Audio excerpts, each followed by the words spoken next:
Na. Phone ako pero. Ayan. Dark as blonde. Dapat magdito ka lang cameraman ka ng mama. Ayun nga eh. Sasama ko yung jowa ko pag nanaman din siya. Oo. Kasama mo. Eh, magbabakasyon na to sa Bulacan eh. Ilan na naman?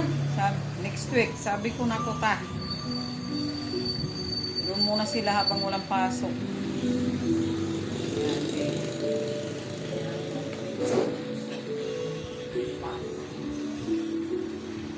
Wala yata sir.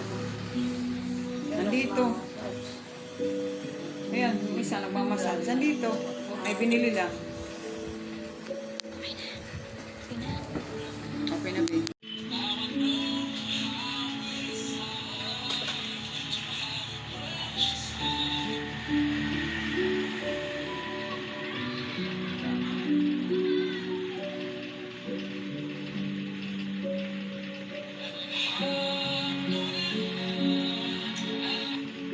Ano mo na magkukuha? Ayan, tomboy na yung gabi-gabi kaya.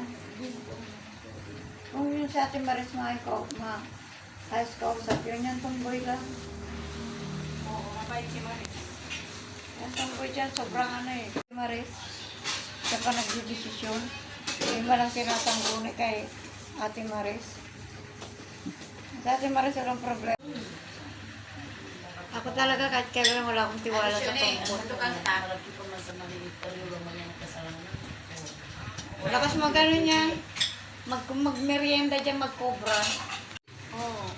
Alam mo ba ni Ate Maris yung paninigarilyo na dyan? Pag kukobra, di ba? Hindi na alam na Ate Maris yan. Yung binabayaran niya kung hindi. Wala siyang inventory. Oo, importante sa negosyo may inventory. Yung in and out sana. Meron siyang ano. So wala eh. Importante talaga may inventory. Busing na busing ang dating niya. Yan ang galing ng tomboy na yan.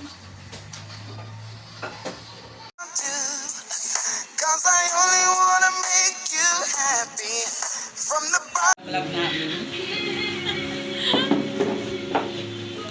Isang kamay ko na. Sa kabila. Doon sa kabila.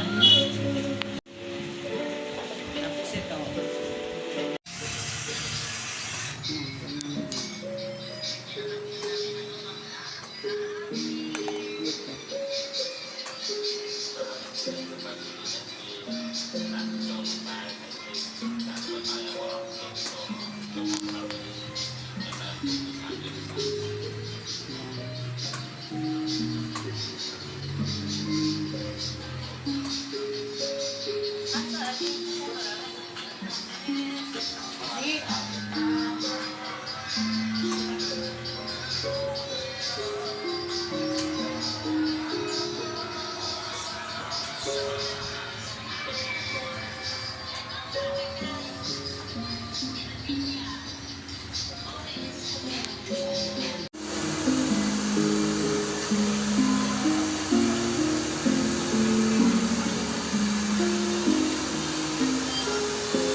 Ang ganda.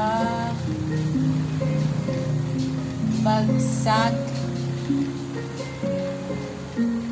Ganda ng paa ni madam mo. Porcelain.